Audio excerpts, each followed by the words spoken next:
ई-KYC करताना वडील किंवा नवऱ्याची कागदपत्रे आवश्यक असतील। पती आणि वडील जर हयात नसतील, दोघांपैकी एक कोणी जर हयात नसेल तर महिलांनी काय करावं असा सवाल आता या निमित्तानं उपस्थित होतोय। वडील पती हयात नसलेल्या महिलांची मात्र अडचण होईल यानंतर अशी आता चर्चा आहे। बहिणींवरील या संकटावर सरकार काय उपाय काढणार हा सवाल या निमित्तानं उपस्थित होतोय। कुठच्याही महिला भगिनींवर अन्याय होणार नाही ही सरकारची भूमिका राहील।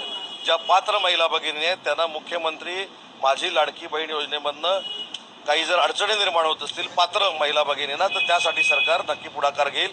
मी स्वतः त्या खात्याच्या मंत्री माननीय आदित्यताई तटकरेंशी मी चर्चा करेन आणि या संदर्भात एक बैठक लावायला सांगेन। जेव्हा नवीन सरकार आलं होतं पहिल्या अधिवेशनामध्ये आम्ही बोललो होतो की आमचा अंदाज आहे की तुम्ही 24 ते 25 लाख महिलांची नावं हे लाडक्या बहीण योजनेतून काढचाल अशी भीती तिथं आम्ही व्यक्त केली होती।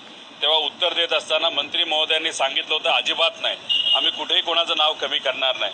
पण आत्ता जर आपण बघितलं तर 28 लाख महिलेचं नाव तिथं कमी करण्यात आलेलं आहे। आणि तुम्ही म्हणता ते खरं आहे की अजून अटीतटी टाकून अजून एक 50-60 लाख महिलांचं नाव हे कमी करू शकतील।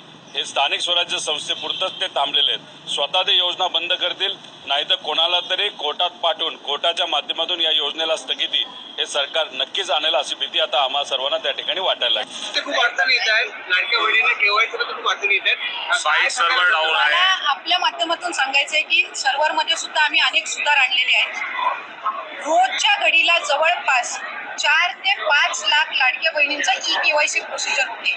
आतापर्यंत जवळपास 1,10,00,000 पेक्षा जास्ती महिलांची ई-KYC प्रोसिजर झालेली आहे। जवळपास 40 लाखपेक्षा अधिक महिलांची ई-KYCची 90% प्रोसिजर झालेली आहे आणि आम्ही 2 महिन्याचा कालावधी दिलेला आहे। म्हणजे ही आता या महिन्याच्या म्हणजे सुरुवातीला चालू झालेली आहे प्रोसिजर।